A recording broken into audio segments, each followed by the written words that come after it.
pa lang ng relationship namin, andun yung takot sa akin. Paano, what if gano'n na naman yung marinig ko? So, correct. ang Pero parang, wala ka talagang intention. Ang intention mo hindi para lokohin at, Yun at talaga. buhayin sa kasinungalingan ng taong to. You're also coming from fear, from trauma. Diba? Na, hindi rin Baka this time pa nagsabi siya at matanggap, ito yung love talaga ako. Parang, mas ideal kung sinabi mo na nga talaga sa kanya nung video call. Pero, hindi ka namin mahusgahan kasi mayroon ka palang pinagdaanan na ganyan. Trauma. Diba? Na, kung mauunawaan lang natin ng trauma ng tao, mas may pagtanggap kasi may pangunawa. Diba? May trauma siya, ikaw siya din may... Gusto ko lang din po i-add may Vice na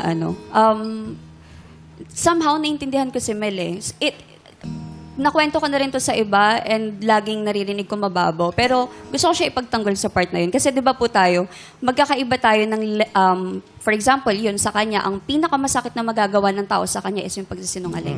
Sa'yo, iba sa'yo. Iba sa kanya. May kanya-kanya tayong ganun So, I understand na if yun yung pinaka nakakawasak sa kanya, nauunawaan ko din.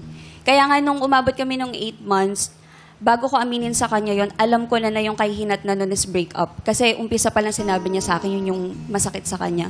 So the fact na everyday, totoo din yun yung, diba, everyday nag-I love youhan kami, mata sa mata. Pero totoo yun yung nafe-feel niya na habang nag-I love you ako sa kanya, at the back of my mind, andun yung guilt sa akin, na sabihin mo na, andun. So, kaya nung sinabi ko sa kanya lahat yun, naano din ako sa kanya kasi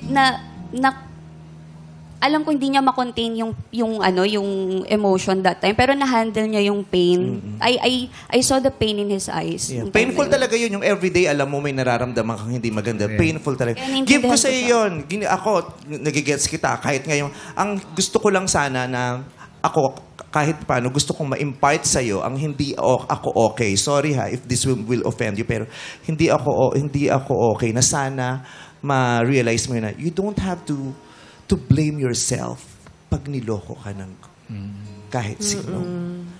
Don't be so hard on yourself. Ikaw ba, i-encourage mo siya na, sisihin mo sarili mo. Valid yun, nararamdaman niya. Pero kung matutulungan natin ang isa't isa, why not? Diba? Na, para, don't blame yourself. Kung may nanloko sa'yo, desisyon niya yun. Hindi mo yung desisyon. Maaaring naapektuhan ka, malaki yung epekto nito sa inyo, maaring masira ka sa ginawa niyang desisyon, pero huwag mong sisihin ang sarili mo. Siya yun, hindi ikaw. Yes.